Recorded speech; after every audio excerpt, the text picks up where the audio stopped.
Boa tarde a todos. Antes eu queria agradecer o convite FGV, do IDP, da Universidade de Lisboa, para participar de mais um fórum jurídico. É um prazer estar aqui com vocês. Esse tema é um tema de grande relevância para o país, tendo em vista que o desenvolvimento da matriz energética necessariamente passa a estar atrelado ao nosso crescimento econômico. O Brasil, há muito tempo, vem tentando se desenvolver cada vez mais nessa área, na área de energia, seja ela qual for, energia elétrica, gás, petróleo, e a gente sabe da importância disso e do tanto que esse tema desperta o interesse do consumidor brasileiro, especificamente. Energia elétrica é um tema sensível, está na casa de todo mundo. Combustível, gasolina, o preço da gasolina, toda vez que tem uma variação do preço, todos ficam preocupados. E eu vou apresentar os painelistas de uma maneira muito rápida, para quem não os conhece, passar a conhecê-los. E a gente tem pouco tempo, o painel está cheio, tem bastante gente aqui para falar. O ideal era que a gente tivesse mais tempo, mas a gente vai tentar ser o mais objetivo possível. Então, vamos dar aí, no máximo, 7 minutos para cada um. Quando chegar nos 5 minutos, eu levanto uma plaquinha. Quando chegar nos 7... Então, eu vou... Eu tinha um moderador, amigo meu, que sempre ia moderar, ele colocava 7 minutos para despertar no celular dele, colocava o microfone, a hora que despertava o celular, despertava numa altura enorme, todo mundo assustava, o cara parava de falar.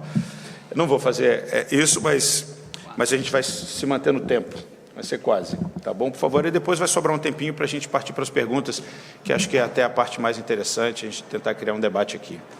Bom, a gente... tem um mês que a gente está trabalhando esse painel e combinamos a ordem, já tem muito tempo de quem vai falar, e a gente combinou aqui, eu queria dar a palavra primeiro para Solange Ribeiro, que é vice-presidente da Neoenergia e a vice-chair da United Nations Global Compact Board, presidente do Conselho Administrativo do Operador Nacional do Sistema Elétrico. E aí o currículo dela é extenso demais, eu não vou ler todo. Depois a gente tem o Celso Barros, que é procurador do Estado do Piauí, presidente da seccional do Piauí da Ordem dos Advogados do Brasil. A gente tem aqui Décio Freire, que é advogado, presidente do Conselho Consultivo dos Diários Associados, advogado importante, famoso no Brasil. Nós temos também Fernanda Rocha Pugliese, que é diretora corporativa jurídica do Grupo Energisa e especialista em gestão empresarial pela Fundação Getúlio Vargas.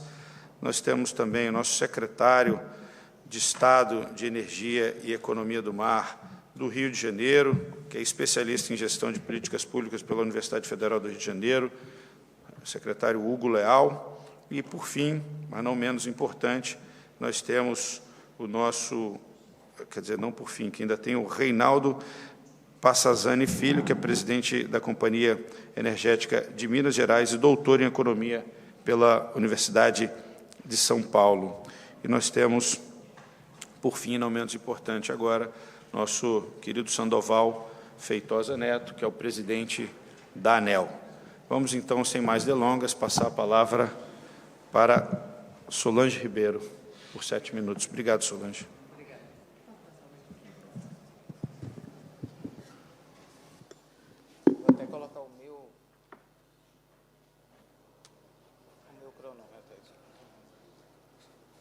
Bom dia a todos. Eu queria registrar que eu estou genuinamente feliz de estar aqui. Acho que, de fato, eu acredito muito que é importante unir forças, né, para, de fato, buscar soluções inovadoras. E esse ambiente aqui, a gente está misturando acadêmicos, juristas, governo, sociedade civil, empresa privada, e eu acho que, de fato, é por aí que a gente vai conseguir desbravar esses caminhos importantes. No meu chapéu aqui de empresa privada, né, eu quero dizer que as empresas hoje, para serem sustentáveis, elas têm que ir efetivamente muito além dos seus acionistas, né? Eu acho que é uma coisa que certamente eu, Reinaldo, a Fernanda, estamos na mesma página disso, que a gente tem que trazer valor para os outros stakeholders, né? Reconhecer o tamanho do impacto que a gente causa na sociedade, no ambiente, e, de fato, que as questões sociais também são função primária dos negócios. No chapéu do Pacto Global, eu diria que, efetivamente, esse trabalho é enorme, principalmente se você pensar em fazer ele mundialmente, né? O Pacto é uma associação da ONU que engloba empresas, né? E vem sempre trabalhando essas pautas de uma forma muito firme, muito baseada exatamente em coalizões multi-stakeholders.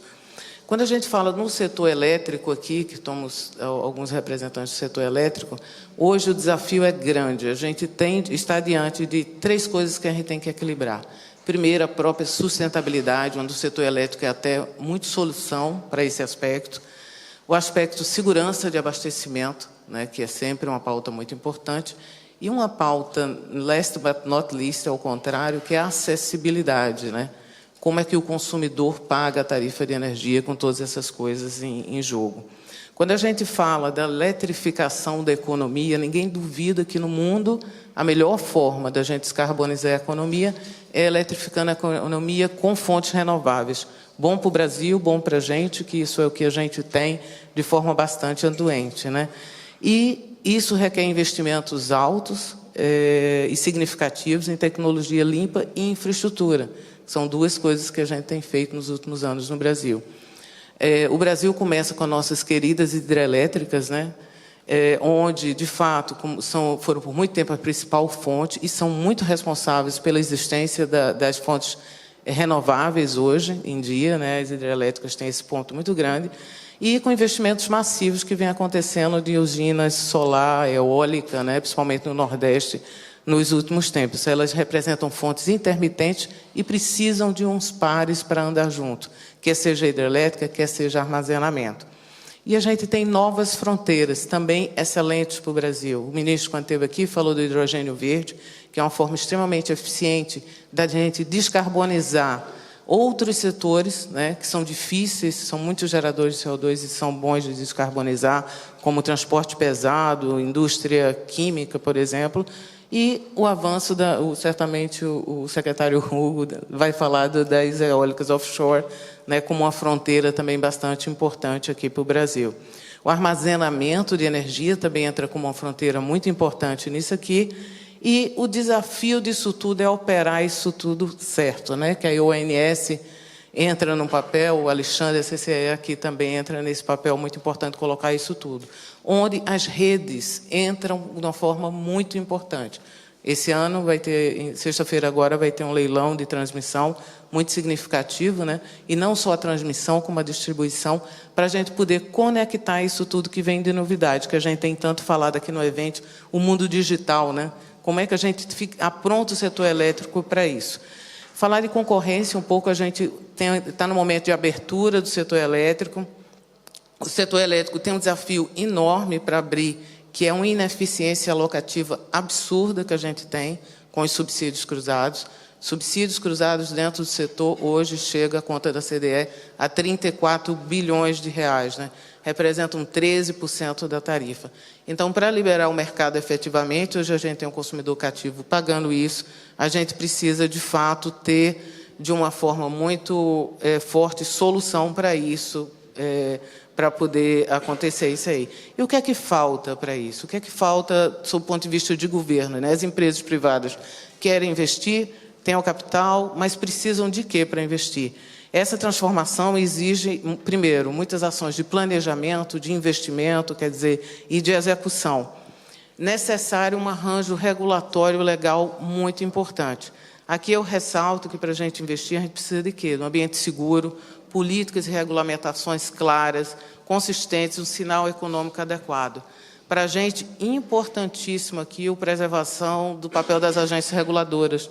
Nós temos 2 presidentes de agências reguladoras aqui na mesa, e sem as agências reguladoras, você não consegue atrair capital, né? Eles podem até tomar uma decisão que a gente não goste, mas, efetivamente, é extremamente importante ter decisões estruturadas e bem bem colocado. Nós somos extremamente defensores, porque quando a gente conversa com o investidor, a gente tem orgulho de dizer que o Brasil tem um ambiente, arcabouço regulatório ilegal, que é capaz de trazer o investimento.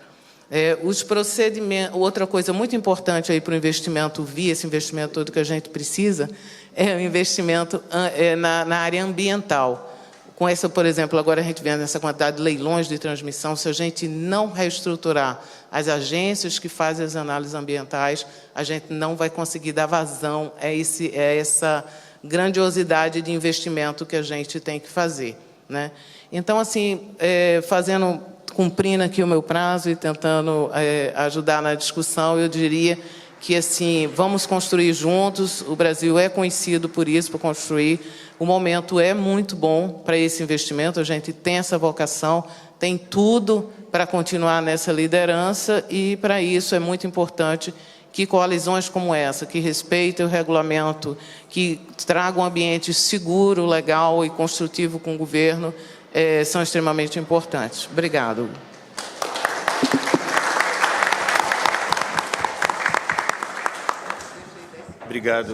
Obrigado, Solange. Deixou, na verdade, 25 segundos. Foi realmente muito eficiente. E vamos passar, então, sem mais delongas, a palavra para o doutor Celso Barros Coelho Neto, que é procurador do Estado do Piauí, presidente da seccional da OAB do Piauí. Com a palavra, doutor.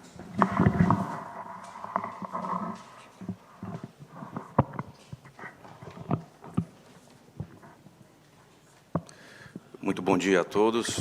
É uma satisfação estar aqui participando do 11º Fórum aqui em Lisboa. Cumprimento todos na mesa, na pessoa do nosso moderador, doutor Alexandre Macedo. Cumprimento também o conselheiro federal Sheimon, do Piauí, que está aqui, acompanhando sua esposa. Um conterrâneo que também está aqui, doutor Felipe Castelo Branco. Esse tema da política energética é um tema muito palpitante, notadamente para nós brasileiros, e em especial para mim, que sou de um estado muito pobre no Brasil, ainda muito pobre, muita desigualdade, que é o Piauí, mas que é um estado que hoje é uma fronteira, além de ser uma fronteira agrícola, exportação de soja, também é uma fronteira de energias renováveis. Basta dizer aos senhores que o Brasil hoje é o 8º produtor de energia eólica e de energia solar no mundo. E dentre esses produtores internos, o meu estado, o Piauí, ele é o maior produtor hoje de energia eólica do Brasil, em expansão, e também o 3º em energia solar no Brasil. Isso redunda em quê? Nos últimos próximos anos e nos últimos meses, de uma revolução social no Estado. O Estado hoje tem os melhores índices econômicos, só perdendo para Mato Grosso, do ano passado, em conversa agora há pouco com o nosso Sandoval. E, diante desse cenário, nós observamos, enquanto papel de Estado, e aqui posso falar enquanto agente público do Estado, há 23 anos na Procuradoria do Estado, de que o grande desafio hoje dos produtores, dos investidores, é justamente a segurança energética. E essa segurança energética ela passa por uma segurança jurídica. Lá no nosso Estado, a questão fundiária é uma questão muito emergente. A Justiça ainda tem vários problemas com relação a uma regularização fundiária, e hoje o Piauí também tem adotado essa regra, essa tática de acolher, de agregar valores investidores, passando necessariamente pela regulação fundiária. Então, nós estamos dentro de alguns contextos importantes que, dentro desse espaço de tempo, eu gostaria de destacar. Nós temos a necessidade de liberação do mercado, ou seja, abrindo realmente as nossas fronteiras para investidores internos e externos. Nós temos a necessidade também de estar par e passo com a tecnologia. Isso passa necessariamente pelo barateamento dos equipamentos. Hoje nós temos equipamentos ainda muito caros, principalmente na questão da energia eólica. Aquelas torres ainda são muito caras, cerca de 5 milhões de reais, 4 mil milhões de reais, que gira em torno de quase 1 milhão de euros, se formos transformar por uma moeda local. E passa também pela questão do incentivo e políticas governamentais. Essa questão das políticas governamentais, somadas à necessidade de desburocratização, né, de uma certa facilitação, de termos agentes realmente facilitadores, e isso a ANAEL tem feito ultimamente, fazer um papel não só de regulamentar, de normatizar, de exigir determinadas disciplinas, mas, claro, ser um agente facilitador. Diante desse cenário, nós temos tendo essa atração de investimentos privados, com a segurança dos setores públicos, com a segurança dos gestores públicos, nós temos a certeza que, realmente, essas políticas de energia renováveis, elas são pujantes. Nós tivemos no Brasil, até bem pouco tempo, a maior usina hidrelétrica do mundo, a usina Itaipu, que é ainda hoje mantida através da corresponsabilidade entre o Paraguai e o Brasil.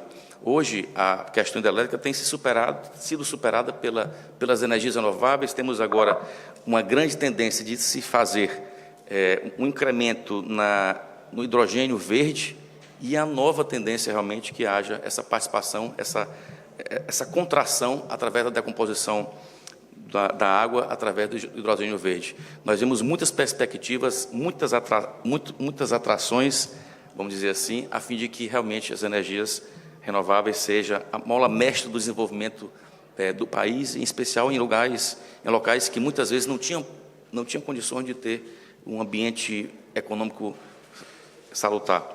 Nós observamos, por fim, já está chegando ao meu final, que a questão da desigualdade, no nosso caso, no Brasil, ela passa necessariamente pelo acesso a essas políticas públicas de oferecer energias limpas para aqueles também que têm mais necessidade, através, claro, de uma tarifação que possa não cobrar de quem tem mais e deixar de cobrar para quem tem menos, mas uma política distributiva dessas energias renováveis.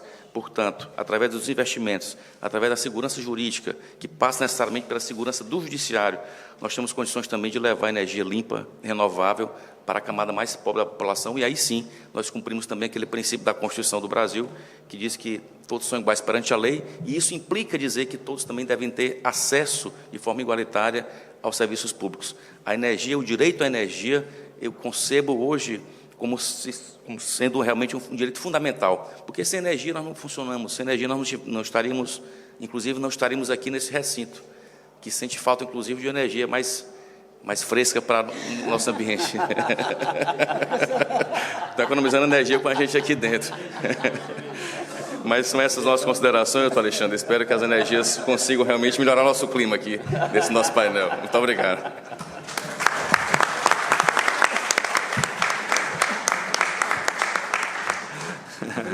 Obrigado, doutor Celso.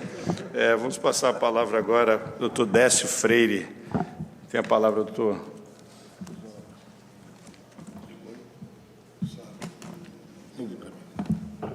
Bom, senhores, sem maiores delongas, porque o nosso coordenador de mesa é implacável conosco aqui.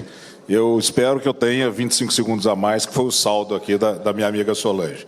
Bom, eu queria inicialmente cumprimentar a todos, nas pessoas do doutor Alexandre Ramos, meu amigo querido, presidente da CCE, e do doutor Gustavo Demarque, nosso diretor de energia no escritório, e a todas na pessoa da professora Joisa Dutra, professora emérita na Fundação Getúlio Vargas. Bom, eu havia preparado uns slides para os senhores, mas dado ao andar da hora e a disciplina do nosso coordenador, eu vou poupá-los, porque eram apenas 433 slides, eu acho que não daria tempo nos 7 minutos.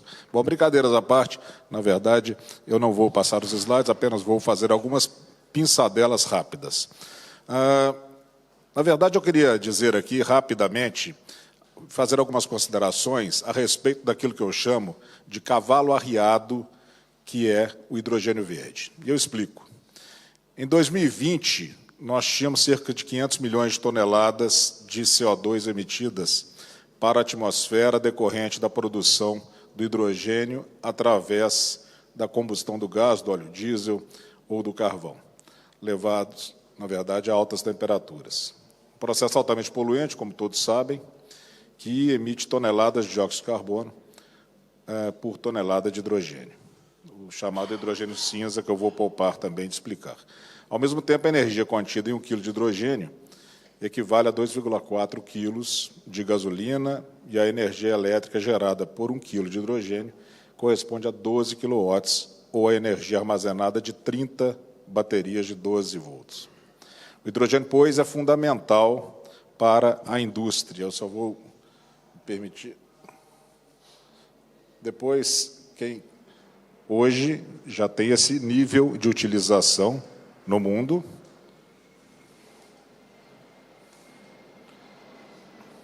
Que os senhores podem verificar. Por outro lado, desde 1990, o painel intergovernamental sobre mudanças climáticas aponta a necessidade iminente de descarbonização, alterando a atual matriz energética. O grande desafio, então, passou a ser a busca de como suprir essas demandas energéticas, reduzindo o impacto ao meio ambiente. As primeiras apostas passaram a ser direcionadas para as energias eólica e solar, mas seria pouco eficiente se não houvesse uma mudança em relação a esse hidrogênio cinza, considerando que apenas 0,5% do hidrogênio consumido pela indústria é fruto de eletrólise. A superação das dificuldades dos custos de produção, os impactos na economia e viabilizar economicamente o hidrogênio verde passou a ser a grande saída. Ao mesmo tempo, o Brasil, como todos sabem, é abundante em todas as condições para a produção de hidrogênio verde e dos maiores produtores, por exemplo, de energia solar do mundo. Ontem, ainda, eu conversava com meu caro amigo e presidente da CEMIG, Reinaldo Passanezi, sobre a sobra de energia, somente em Minas Gerais, que hoje lidera com 20% da produção de energia solar. Então, nós comentávamos ontem que existe um desperdício de energia, ou uma sobra de energia, que talvez desse para abastecer Portugal e até o ar-condicionado. Né? Bom, a insolação fantástica, a abundância de água e o fato de ser dos grandes produtores de energia eólica e solar fazem do Brasil, realmente, a possibilidade de ser um player nesse segmento. Ao mesmo tempo, chegou-se ao consenso que nós precisaremos realmente de grandes quantidades de hidrogênio verde e de baixo carbono, na verdade, no sistema de energia mundial. Espera-se que, em 2030, você tenha, essa é a expectativa, hoje nós estamos ali, a expectativa é que já represente 35% da demanda. Bom, por que eu chamo hidrogênio verde de cavalo arriado? Porque, na verdade, conforme um ditado popular nosso brasileiro, cavalo arriado só passa uma vez. Em abril de 2021, exatamente em Lisboa, eu lancei uma startup, H2VLO, em um congresso aqui em Lisboa, um congresso de energia, que é uma plataforma de consulta, chat de fornecedores, ambiente de negócio e pesquisa de toda a normatização sobre hidrogênio verde no mundo. Nós ganhamos um concurso e passamos a ser acelerados pelo governo alemão, desde então, mas já naquela época eu destacava as conjunções extremamente favoráveis para o Brasil ser o principal player do planeta em hidrogênio verde.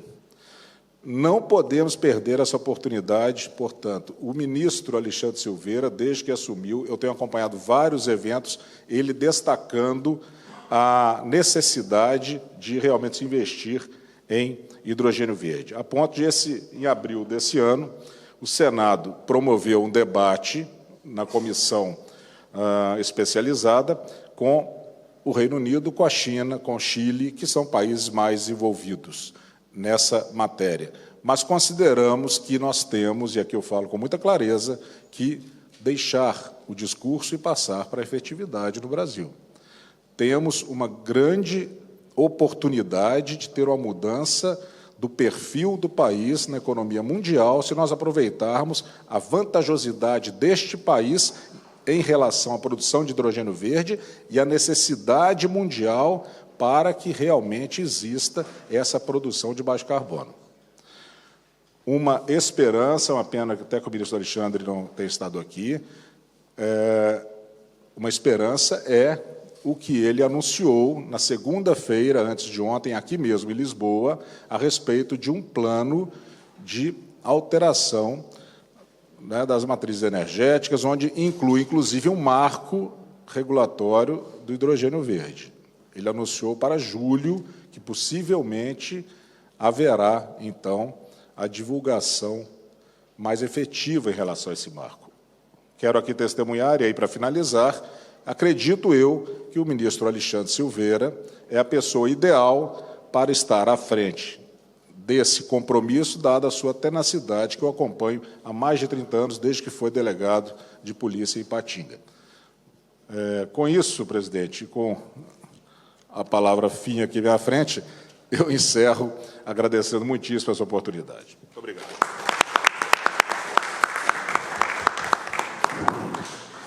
Só para deixar claro que os 25 segundos da doutora Solange foram usados, viu? Não está sobrando tempo, não. Bom, obrigado, doutor Décio. Vamos, então, passar a palavra para a doutora Fernanda Rocha Pugliese.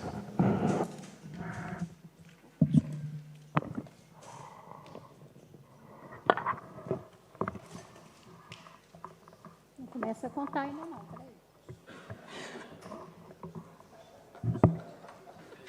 Vamos devagar. Estou tão preocupada com prazo.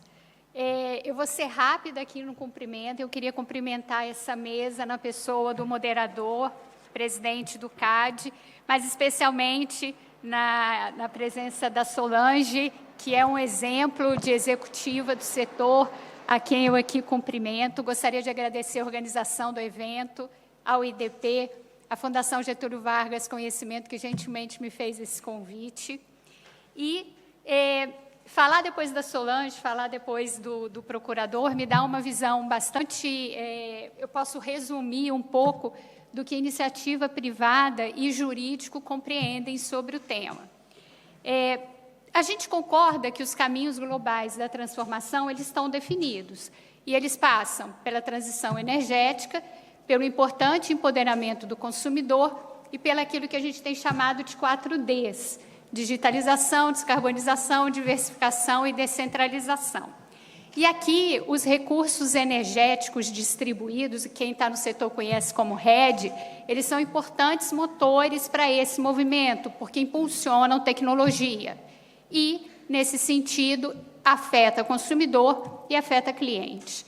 Importante que entender que o Brasil, a gente ouviu isso em várias dessas palestras, especialmente sobre exposição climática, que o Brasil tem uma das matrizes mais limpas e renováveis, mas a gente pode avançar muito. Faz-se necessário, na nossa opinião, um esforço conjunto dos agentes públicos, do poder público e da iniciativa privada, no sentido de que essa modernização se solidifique com sustentabilidade, eficiência e inclusão social. E eu queria fazer aqui um reforço importante para a questão da inclusão social. Eu vou fazer só um comentário, puxando sardinha para o Grupo Energisa, mas com a certeza de que esse é um movimento que todas as empresas do setor elétrico têm adotado no sentido de levar energia a todos os rincões do Brasil. Temos a Energisa como uma empresa com vocação de energia elétrica há 120 anos e trabalhamos no centro da nossa proposta de valor com distribuição e transmissão, o que a gente sabe que garante universalização e acesso à rede. E temos também agora, no nosso portfólio de crescimento, trabalhar com a ampliação desses serviços, geração distribuída, comercialização no mercado livre e serviços agregados. Recentemente, agora, uma semana daqui, dia 3 de julho, estamos tomando ali posse num processo de desestatização da empresa de gás do Estado do Espírito Santo. E é importante que, para a gente, isso consolida a nossa proposta 4D, inclusive nosso compromisso com o ESG. A gente fala muito do futuro do setor, mas esse futuro é presente. O futuro já está acontecendo. Então, a gente tem projetos que mostram, por exemplo, a descarbonização em prática. Já foram desligadas 12 térmicas no estado de Rondônia e temos o compromisso de fazer 25 até 2025. Temos o projeto Ilumina Pantanal. O projeto Ilumina Pantanal é sensacional, em apoio com o Ministério de Minas e Energia, onde a gente está levando energia fotovoltaica para a comunidade ribeirinha, aldeias indígenas. Acabamos de aderir ao Amazônia Mais 21. Descarbonização pura, pessoal, é inclusão social, energia como inclusão social, no sentido de favorecimento e desenvolvimento econômico. E Tudo isso... e tem um projeto que eu adoro lembrar e eu acho que é importante, que é o Vila Restauração. Não sei se alguém conhece, mas vale a pena, está no site da Energisa. O projeto Vila Restauração, ele se deu no município que é fronteira com o Peru, 230 clientes que tinham acesso à energia 3 horas por dia a diesel. Esse projeto hoje, ele leva 24 horas de energia para todos esses clientes, com energia fotovoltaica, excedente com armazenamento em lítio e backup em diesel. 100%, 24 horas do dia, com 100% de abastecimento, monitoramento online e o mais importante, falando de novo de inclusão social, essas pessoas passaram a participar da cidadania. Hoje elas são 100% bancarizadas, por intermédio de uma fintech da própria Energisa, a Volts, e também trabalhamos no projeto de inclusão de uma torre de transmissão da TIM.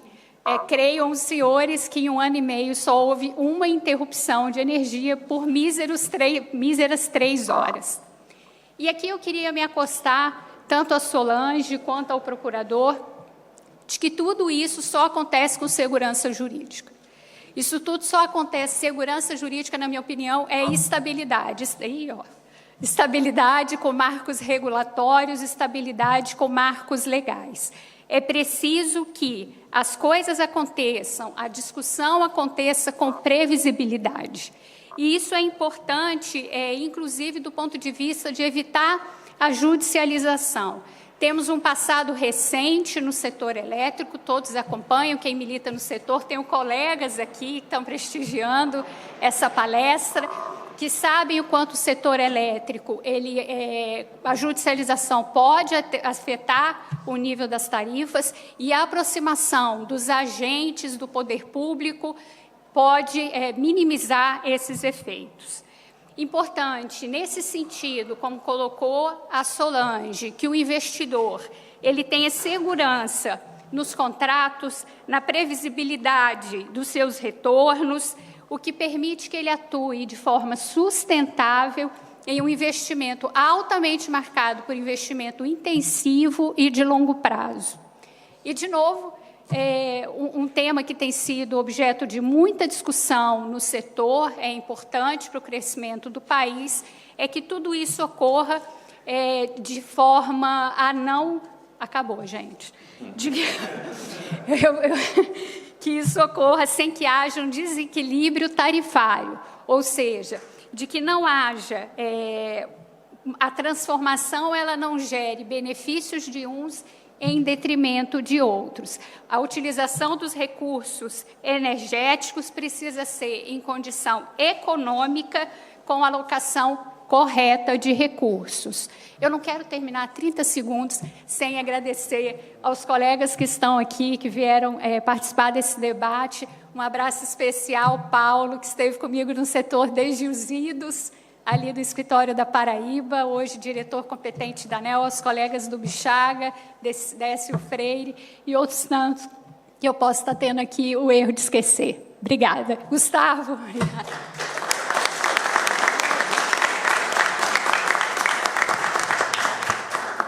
Obrigado, doutora Fernanda. Vamos passar a palavra ao secretário de Estado, doutor Hugo Leal.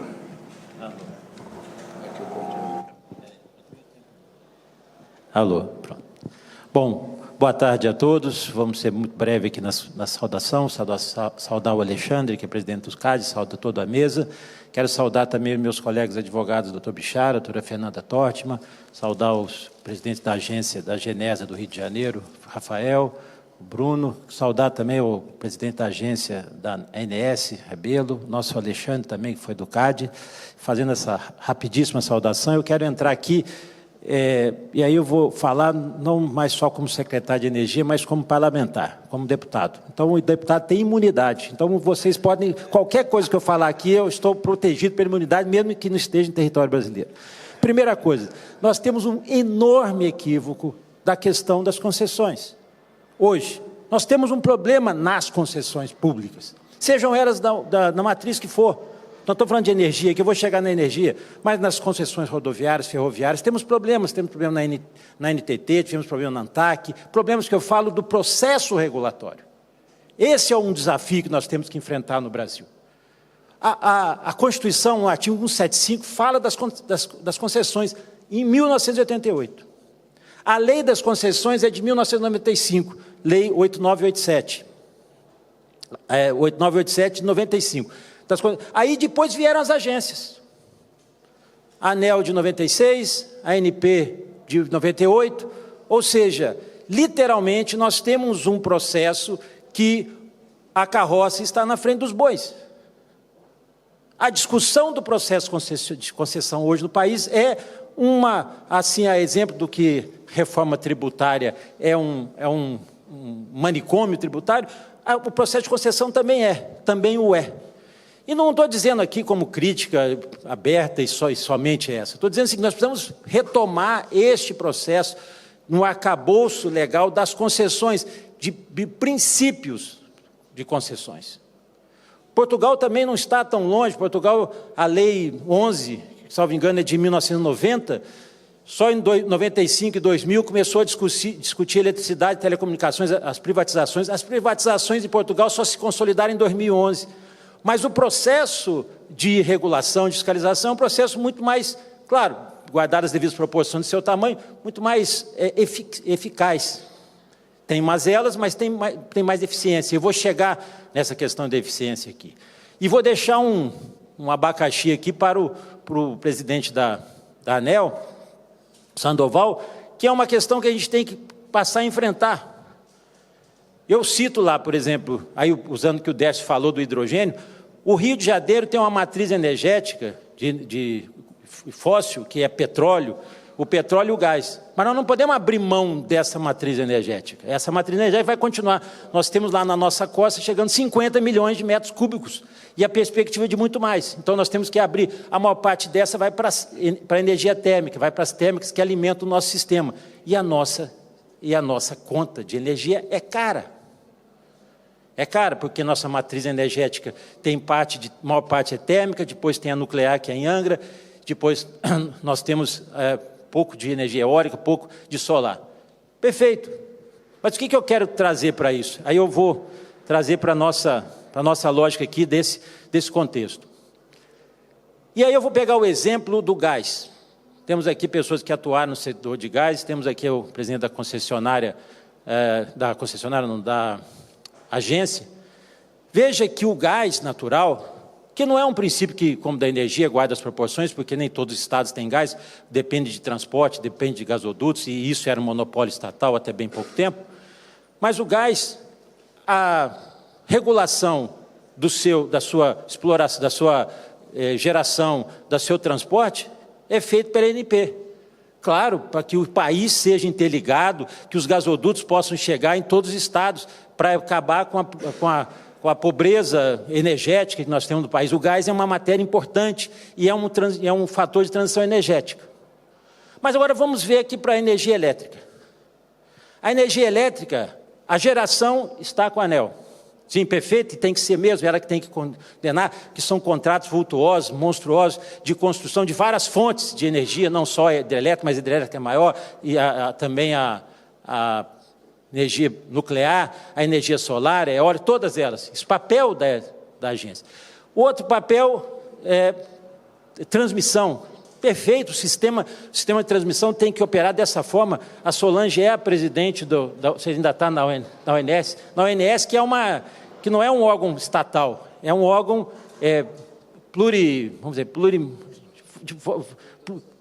de todo setor. E ali dá certo, porque a visão é essa, a visão na transmissão. Agora, quando nós falamos de comercialização e falamos de distribuição, também está na ANEEL. E o que a ANEEL conhece dos estados? Ou seja, o que a concessão pública de energia para os estados conhece da realidade dos estados? Como é que vai? Olha só, eu vou dar um outro dado aqui que é fato. Acórdão de 2015 do TCU. 2015, ele estabeleceu que o governo federal tinha que colocar as regras 3 anos antes de vencimento do processo de concessão. daquelas empresas que estavam com o contrato a vencer. 2015, o acordo publicado em 2016. Nós estamos em 2023, essas regras não tinham sido definidas até 10 dias atrás. Ou seja, o poder público, eu falo lato sensu, estadual, municipal, federal, ele perdeu a lógica da discussão no processo de concessão. O poder público continua sendo poder concedente, ele tem responsabilidade. Ele não pode dizer o seguinte, eu concedi e agora é responsabilidade da regulação e eu não tenho mais... Tem! Essa ausência do poder público fez com que nós chegássemos nesse estágio, e aí cito um caso específico do nosso estado, do Rio de Janeiro, que tem 2 concessionárias de energia, a Joísa podia falar aqui sobre as 2 concessionárias de energia, a Light e a Enel, que tem previsão de contratação de vencimento em 2026, e não tem as regras claras ainda de como é que deveriam ser feitas. E tem que ser ouvido o Estado. É o Estado que vai saber qual é a sua capacidade de demanda, qual que é a ampliação. Isso não é feito. A decisão é apartada da realidade local. Então, quando nós estamos falando de sustentabilidade, pobreza energética, de empoderamento do consumidor, nós temos que olhar exatamente essa linha, esse propósito. Eu quero saber aqui, pergunto para a Joísa, ela sabe, mas outras pessoas não sabem quanto que custa. Por que a nossa energia do Rio de Janeiro anda mais cara? Você sabe por que é mantido?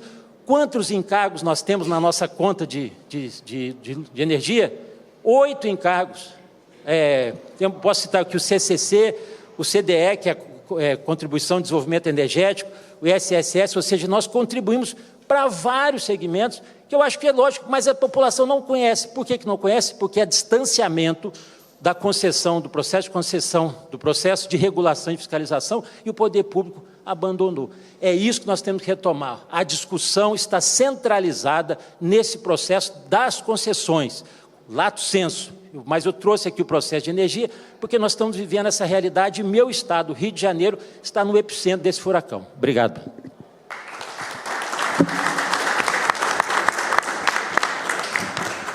Obrigado, secretário. Passamos, então, a palavra agora para o doutor Reinaldo Passanese, fazendo uma correção aqui da pronúncia do nome, que é o presidente da Companhia Energética de Minas Gerais. Com a palavra. Muito bom dia. Muito bom dia a todos e a todas. Quero iniciar aqui cumprimentando o doutor Alexandre, a mesa, e cumprimentar, obviamente, toda essa mesa aqui, parabenizar a organização da mesa, que o doutor Alexandre tem aqui o melhor do setor elétrico brasileiro, né? E o melhor, na verdade, do ponto de vista também institucional. Então, cumprimentando a Solange, muitos anos de setor elétrico, uma das grandes executivas do setor. Cumprimentando o doutor Décio Freire, seguramente, dentre os grandes advogados do país, muito conhecimento do setor elétrico. Obviamente, cumprimentando a melhor agência do país, muitos prêmios internacionais também, doutor Sandoval, doutor Hugo, aqui, procurador Celso, minha amiga Fernanda, da Energisa. Para mim é uma honra poder fazer parte de uma mesa tão especial. O meu discurso aqui tem a ver um pouco com o que o doutor Décio muito mineiramente falou aí do cavalo arriado, né? Eu acho que a gente vive um período único para o Brasil de poder ser protagonista numa trajetória de transformação e de sustentabilidade. Acho que o primeiro ponto é isso, né? A energia tem, obviamente, um papel absolutamente central no propósito e nas metas de sustentabilidade do mundo.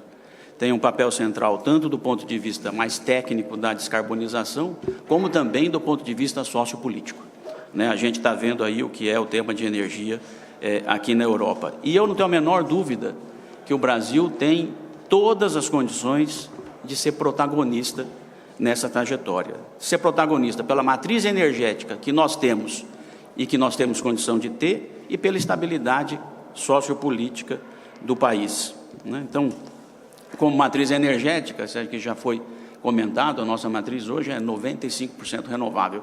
Eu diria que são poucos os países que têm a possibilidade de dizer isso. E, efetivamente, dentro disso, né, o Ministério tem trabalhado e acho que tem consciência dessa oportunidade única. Então, assim, eu aqui como economista, Décio, falo oportunidade única, mas o Décio como conterrâneo fala de um jeito muito mais mineiro, que é o cavalo arriado. Mas para mim esse é o ponto central que eu acho que a gente tem que destacar.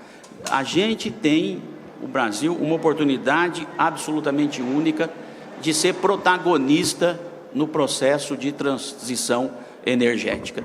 Esse protagonismo nós já conseguimos em outras áreas. Eu lembro aqui um outro mineiro, que é o ministro Alisson Paulionelli, tá certo? Da agricultura tropical. O Brasil, com a Embrapa, criou uma semente que é boa para o cerrado brasileiro. E essa agricultura tropical transformou o Brasil no maior produtor de grãos do mundo e ocupou um espaço imenso. Hoje, inclusive, o ministro Alisson é candidato ao Prêmio Nobel da Paz. Então, assim, eu diria que a gente tem condição de ter tecnologia que se adequa às características do país. E talvez, Sandoval, para mim esse seja o grande objetivo. Como é que a gente consegue inserir o Brasil no mapa das grandes inovações tecnológicas, aproveitando os recursos naturais que nós temos? Porque nós temos sol em abundância. Quero dizer aqui, procurador Celso, que Minas é o maior produtor de energia solar. Temos também vento em abundância, e está aí o Piauí, e temos água em abundância. Então, o que é que nós precisamos? Nós precisamos efetivamente que o mundo coloque o Brasil nesse mapa e nesse radar, tá certo? E enxergue tecnologias que vão permitir usar melhor esse recurso. Porque eu não tenho dúvida que é muito mais econômico e gera muito mais descarbonização para o mundo você produzir energia solar no Brasil do que você produzir energia solar na Europa ou nos Estados Unidos. Que lógica tem, quanto custa, qual é o fator de carga de uma planta solar na Alemanha ou de uma planta solar no norte dos Estados Unidos em comparação com o norte de Minas? Então, nós conseguimos fazer isso no caso da Embrapa. Volto a dizer, o Brasil hoje é o maior exportador de grãos do mundo, e isso decorreu de mistura, como disse a Solange, academia, setor público, setor privado, desenvolvemos sementes e dominamos a agricultura tropical e o uso do cerrado. Por que nós não podemos fazer isso na transição energética? O Brasil foi inovador num outro tema, que é o programa do etanol. Também a gente aqui, hoje, 30% do consumo de combustíveis do Brasil já é renovável, porque vem do etanol. Mas aqui a gente não conseguiu transformar isso num padrão mundial, porque o álcool ainda é um tema, o álcool de cana-de-açúcar, ainda é um tema restrito ao país. Então, como grande mensagem para mim quais são os esforços que nós temos que ter para que a gente possa aproveitar um cenário único. O doutor Décio comentou aqui muito bem, hoje nós temos energia a preços extremamente competitivos, nós estamos desperdiçando energia hoje, Sandoval? Tem energia vertida não turbinável, a gente tem quase 10 gigas hoje de água sendo desperdiçada. Como é que nós conseguimos aproveitar isso e colocar mais usos para a energia, com hidrogênio verde, com armazenamento de energia, com supercondutores, com linhas de transmissão intercontinentais? Como é que a gente consegue, de fato, trazer todas essas tecnologias e incluir o Brasil nesse cenário? E eu tenho certeza, agora aqui falar um pouquinho da CEMIG, que a CEMIG tem condições de apoiar esse processo. A CEMIG tem, efetivamente, eu diria que está muito bem posicionada. Primeiro, eu queria dizer que o nosso parque gerador hoje é 100% renovável. A matriz brasileira é 95, 85, 95, depende aí do período que a gente está vivendo, e é por segurança energética, mas a CEMIG tem um parque gerador 100% renovável. A CEMIG está no Dow Jones Sustainability Index faz 22 anos.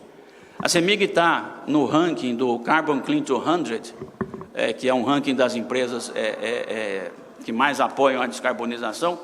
A CEMIG é a 37ª do mundo, a primeira do Brasil, e somos a maior comercializadora do país, com 15% de participação de mercado e com capacidade de emitir certificados de energia renovável para as empresas que buscam carbono zero.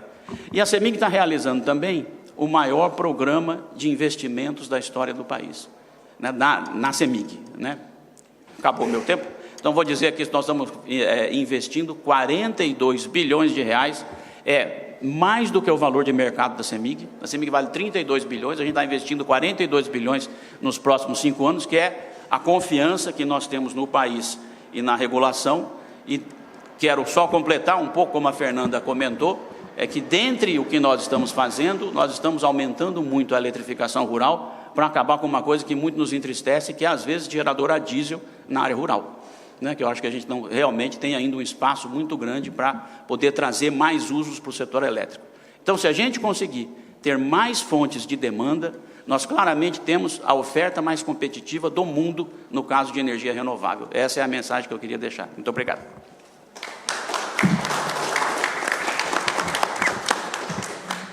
Obrigado, doutor Reinaldo. Vou passar a palavra, então, para o nosso presidente Sandoval Feitosa. Muito obrigado, doutor Alexandre, e em sua pessoa eu queria cumprimentar toda a mesa aqui presente, uma satisfação e um privilégio muito grande estar aqui com vocês. Me permita também aqui fazer um cumprimento muito especial ao doutor Alexandre Ramos, presidente do Conselho da CCEE, Câmara de Comercialização de Energia, e também doutor Jorge Basto, presidente do Infra S.A., e doutor Paulo Rebelo, presidente da ANS. Eu, antes de estar nesse painel aqui, eu participei do painel anterior, que teve a presença do doutor Jorge Bastos, e teve uma parte lá que eu achei muito interessante, que eu vou conectar com o tema aqui. O setor de energia elétrica, ele não recebe um único recurso público. O pagamento, a cadeia de pagamento, ela vem via tarifa. E qual é o ponto importante, o que é que conecta o outro painel com este? Eu acompanhei a fala do Dr. Wander, que é da CNT, e ele deu o exemplo da tarifa aérea na Europa, que ela é barata, porque o Estado entende importante ter uma tarifa mais baixa para dinamizar o transporte aéreo na Europa. A energia elétrica, ela, não, como eu falei, não tem nenhum subsídio público diretamente, é apenas na tarifa. Isso traz uma certa... um voluntarismo para cada vez mais colocar mais peso na tarifa de energia elétrica. A gente estava falando, Solange, o número correto não é 34 bilhões, nós já estamos com mais de 35, e isso já vai a 14%. E há uma discussão hoje do projeto Minha Casa Minha Vida, que levaria também mais 1 bilhão para a tarifa de energia elétrica, sem contar 2 projetos de lei que estão sendo discutidos na Câmara dos Deputados, que leva mais 7 bilhões para a tarifa de energia elétrica. Então, veja, a tarifa de energia elétrica, o setor de energia, doutor Reinaldo, talvez seja essa a grande facilidade. Nós somos tão abundantes em riquezas energéticas que a gente consegue subsidiar a agricultura, a gente consegue subsidiar saneamento básico, a gente consegue subsidiar tarifa social, a gente consegue subsidiar descarbonização com incentivos a fontes renováveis e agora, mais recentemente, nós vamos subsidiar também programas habitacionais. E se essa é a escolha de governo, tudo bem, mas a tarifa tira a competitividade da nossa indústria, a tarifa tira o bem-estar da nossa população nos níveis atuais, porque ela é muito cara. O Brasil é o país da energia barata, graças à nossa natureza abundante, mas é o país da tarifa cara, em função das decisões políticas. Então, eu acho que o ponto que eu queria...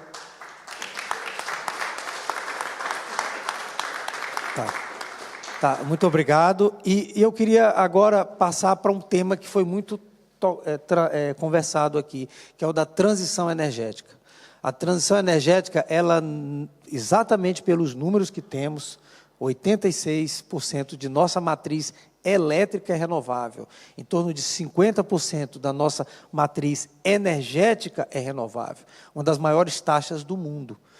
Por isso que eu costumo dizer que a transição energética, no caso do Brasil, ela não pode ser um fim em si mesmo.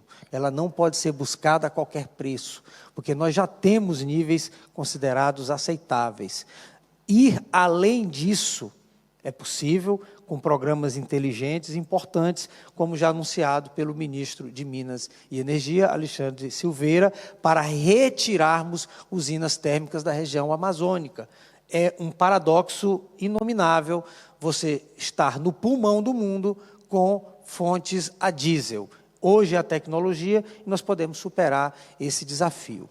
Então, eu acho que um ponto importante é transição energética não pode ser um fim de si mesmo. Ela tem que ser justa socialmente e não pode onerar mais ainda o consumidor brasileiro, porque isso tira bem-estar social da população.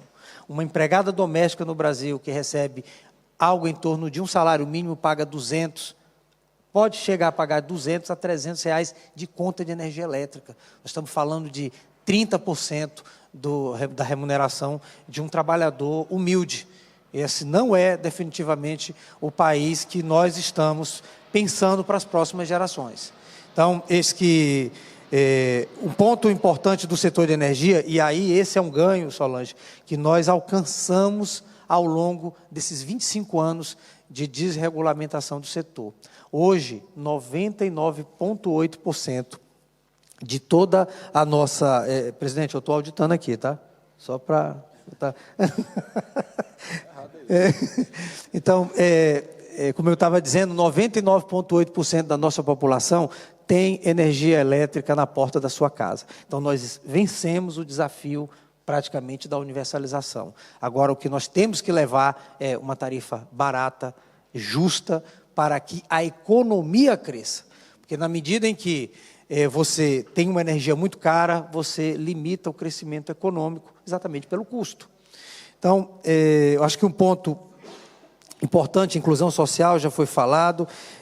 Com relação a... me permita aqui fazer um comentário sobre, pegando aqui um gancho do deputado e secretário Hugo Leal, com relação à exploração de energia elétrica no mar, offshore.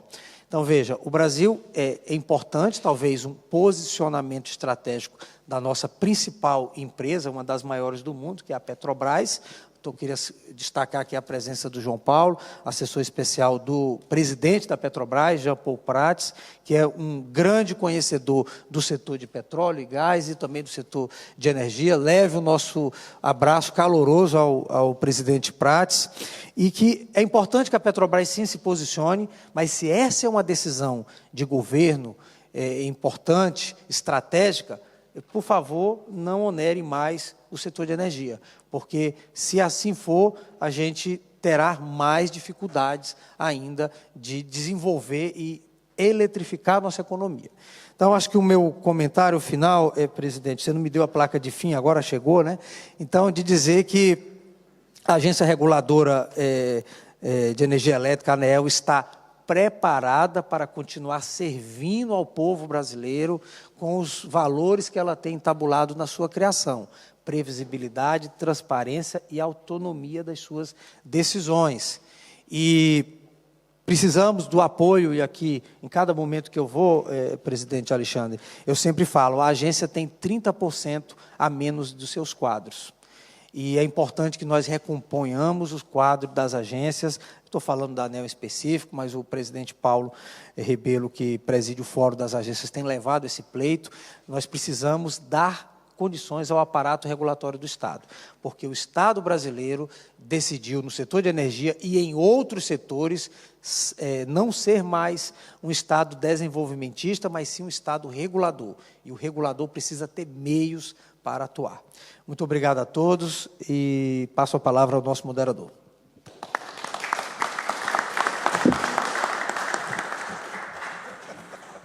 O regulador quer regular até o moderador aqui agora. Bom, vamos, a gente, depois dessas, todas as contribuições, acho que o que ficou muito claro, acima de qualquer coisa, a importância do setor. E aqui a gente tem, como o Reinaldo disse, acho que não só na plateia, mas na mesa, uma das pessoas mais importantes do setor, incluindo aqui advogados, iniciativa privada, reguladores, concessionários. Isso dá uma visão bem abrangente e geral do setor. A gente tem alguns minutos ainda, eu queria abrir para o público aí, para a plateia, para perguntas. Pois não? Eu acho que era bom usar o microfone. Deixa eu ver. Não, já foi. Não, rapidamente, o Pacto Verde Europeu está baseado em 3 pilares, né? Sustentabilidade, segurança energética e preços acessíveis, né? No caso dessa corrida, né, de energias renováveis, biometano, hidrogênio, no caso da Europa, tem um fator adicional, que eles têm que aumentar a produção de energia interna, né? E o Hugo falava assim, será que a gente tem, com tantas outras alternativas, a necessidade de correr tanto com essas energias? Porque o terceiro pilar é preços acessíveis a todos, que o Sandoval comentou. Então, assim, como fazer, né, esse equilíbrio, né, de introduzir essas energias renováveis, tendo tantas outras alternativas, como o secretário Hugo Leal falou, principalmente no Rio de Janeiro, energias ainda fósseis, né? Quer dizer que... Então, como fazer isso, né? Não sei, eu deixo aí para o Sandoval e para o secretário Hugo essa colocação. 1 minuto para cada um, dá para responder, né? Suficiente. Menos do que 1 minuto, porque fica bem claro, né, que cada país vai decidir qual é a sua situação. Cada um vai trabalhar com os elementos e com os potenciais que tem. O Brasil não precisa copiar modelo, né? Eu entendo que o hidrogênio é uma grande perspectiva, e não é perspectiva de hoje. 30 anos atrás já se falava em hidrogênio. Eu acho que é uma ótima. Agora, não dá para entender que essa é uma forma de imposição. Se for para impor, não há. Nós estamos fazendo nosso dever de casa. Então, nós temos que trabalhar com as matrizes energéticas que nós temos e vamos fazer a transição. Aliás, eu não gosto da palavra transição, porque parece que transição você interrompe um ciclo e não faz mais daquele ciclo, faz um outro. Eu prefiro falar transformação. Nós estamos no período da transformação. Porque se fosse transição energética, nós não teríamos ainda outras térmicas trabalhando com diesel, trabalhando com carvão. Aliás, um outro fator que desde que o mundo é mundo, lenha. A lenha é usada ainda como matriz energética, principalmente para aquelas pessoas que estão, entre aspas, dentro da pobreza energética. Então, eu acho que a lógica, cada país vai conhecer a sua realidade. Nós não podemos cair numa esparrela de um neocolonialismo do princípio da energia. Cada um tem as suas dificuldades, cada um sabe também as suas potencialidades. É isso. O secretário foi brilhante na sua fala. Eu colocaria que a decisão, as escolhas serão feitas pelo poder político constituído. Então, acho que é importante que a sociedade em geral faça uma interlocução com o nosso parlamento, porque no final do dia quem decide os rumos do país é o parlamento. O deputado Hugo Leal está aqui, ele sabe. E eu acho que a mensagem que o regulador deixa é que nós somos livres para tomar qualquer decisão, mas somos escravos das consequências. As decisões que tomamos hoje, elas repercutirão nas próximas gerações, exatamente porque nós precisamos manter a segurança jurídica, os atos jurídicos perfeitos. Então, se nós contratarmos, escolhermos determinada fonte de suprimento de energia, que é intensiva em capital, nós temos o dever de cumprir aqueles contratos. Então, gastemos tempo, discutamos nas escolhas que fazemos.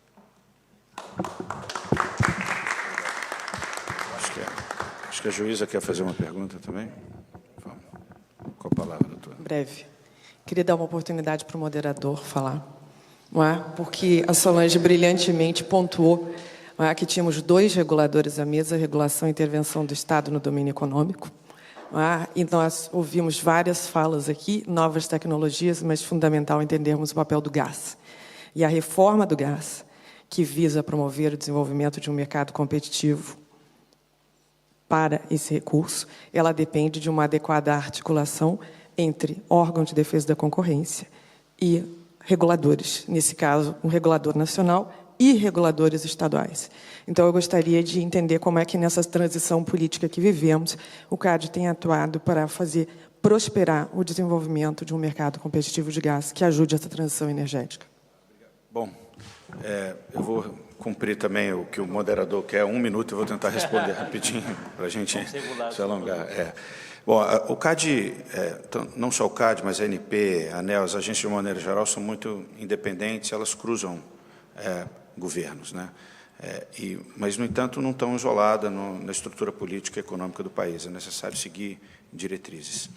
Essas diretrizes, elas mudam, mas as agências mantêm, evidentemente, a sua independência. Não dá para cada agência ou governo, cada um remar para um lado, porque senão a gente não vai para lugar nenhum. O importante, juiz, é que a gente tenha necessariamente uma relação íntima dessas instituições para que a gente consiga mudar os setores de uma maneira geral. O CAD tem uma relação muito próxima com a ANP. O CAD tem uma relação muito próxima com a estrutura do governo de uma maneira geral. Essa mudança do mercado de gás já vem sido discutido no Brasil há muitos anos, deu um passo importantíssimo alguns anos atrás, com a assinatura do TCC e uma desverticalização. Veio daí a lei do gás, que inclusive proíbe uma verticalização. Houve os investimentos da Petrobras, mas a gente sabe que o processo de mudança de um setor há tanto tempo de uma mesma forma é um processo longo. Já visto o que aconteceu na Europa, Inglaterra, Holanda, é um processo longo que envolve vários atores. Envolve a agência reguladora, envolve a agência antitruste, envolve o parlamento, envolve o judiciário, envolve os tribunais de conta, porque tudo isso, o Ministério Público, todos esses são atores que têm competências legítimas para atuar no setor. Então, como o CAD tem feito? O CAD tem aberto as suas portas para discutir de uma maneira clara e transparente quais os rumos que nós queremos para cada um desses mercados, especialmente o mercado de gás, o mercado de óleo, o mercado de energia de uma maneira geral. Então, o CAD nunca se furtou a discutir, está sempre aberto a trazer novas soluções, mas sempre visando, evidentemente, o bem comum que a gente quer, que é a maximização da utilidade da nossa sociedade de uma maneira geral, e o CAD tem uma missão específica, que é a proteção da concorrência e da defesa do consumidor, nesse aspecto.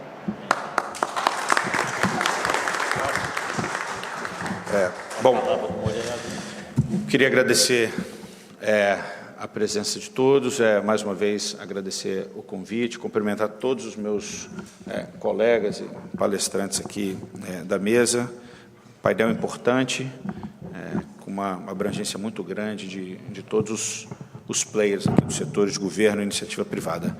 Então, obrigado mais uma vez, declaro encerrada a mesa, bom almoço a todos.